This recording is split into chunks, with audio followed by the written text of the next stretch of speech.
Before DJI officially says a word, the RS5 and Osmo Mobile 8P are already telling a story. Pricing hints, early images, and certification filings all point in one direction. DJI is refining. And if you have ever used an RS Gimbal or an Osmo Mobile, you know why that matters. So, today, we are not chasing excitement. We are looking at how these updates could actually affect how you shoot tomorrow. Let's get started.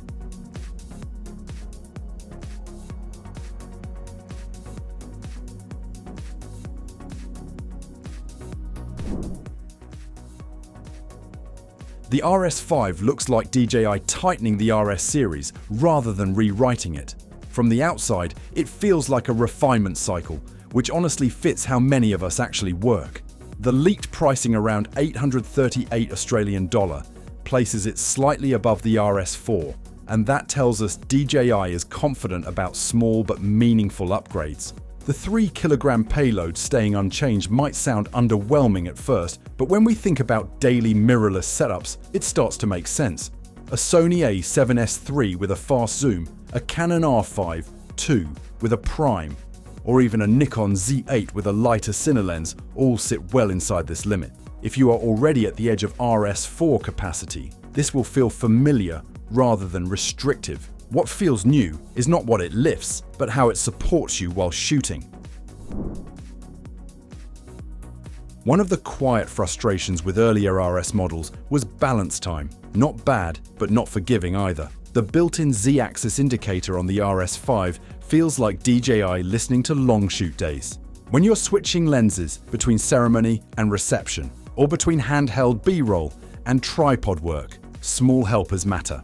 The modular arm with NATO rails also suggests flexibility rather than flair. Vertical shooting looks more integrated now, and that matters if you regularly shoot short form alongside long form content. It feels less like an add-on and more like part of the body. We also notice the BG33 grip update. A 15% battery increase does not sound dramatic on paper, but in practice, it can mean one less battery swap during a full day.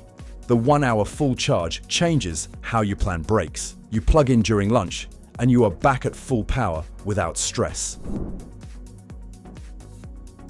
The side-mounted slot for the LiDAR-based focus system is where things quietly shift. If you have used DJI Focus Pro before, you know it changes how solo shooting feels. The fact that ActiveTrack Pro can now read directly from the LiDAR system without the image transmitter reduces setup steps. In real terms, this means fewer cables, fewer points of failure, and more trust in autofocus during movement. Low light tracking should also improve, which matters if you shoot events or night city work. It is not about chasing perfection, but about fewer missed moments. Compared to the RS4, the tracking intelligence appears more composition aware. The AR overlays in the Ronin app hint at framing help rather than control. We think this will help newer operators more, while experienced users may appreciate it quietly working in the background. If you already own the RS4, the RS5 does not force an upgrade. That honesty matters. Battery life, balance aids, and smarter tracking are real improvements, but they are not revolutionary. Against the Zhiyun Crane 4, the comparison becomes more about philosophy. The Crane 4 pushes higher payload and robust build, which suits heavier cinema setups. The RS5 stays focused on hybrid shooters who value speed and integration. If your work lives between stills and video, DJI's ecosystem often feels smoother. We think the RS5 earns its place as a refined work tool rather than a bold statement. The price difference between RS4 and RS5 feels intentional. DJI keeps the RS line accessible while clearly leaving space above. That space almost certainly belongs to the RS5 Pro. Since RS4 and RS4 Pro launched together last time, the separation here suggests a staggered plan. If you need more payload, waiting makes sense.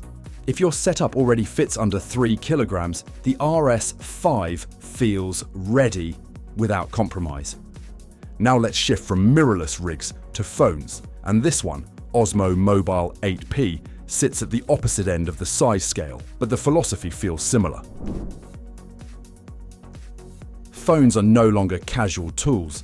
Many of you shoot paid work, daily vlogs, and even client content on them. DJI knows this, and the 8P reflects that understanding. The leaks from FCC filing, which confirms the 8P is close. And based on DJI's timing, early 2026 feels realistic. What stands out is restraint. This does not appear to be a full redesign. Instead, it looks like a refinement for creators who already trust the Osmo Mobile line. The weight staying around 320 grams keeps it pocket-friendly, and the foldable body with an extended rod suits travel and overhead shots. The magnetic clamp looks stronger, which matters as phones keep getting heavier.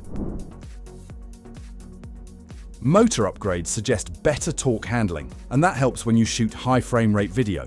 4K at 120 frames per second demands stability that older phone gimbals sometimes struggle with. DJI tuning here matters more than raw numbers. Besides, ActiveTrack 8.0 with depth awareness hints at better low-light confidence.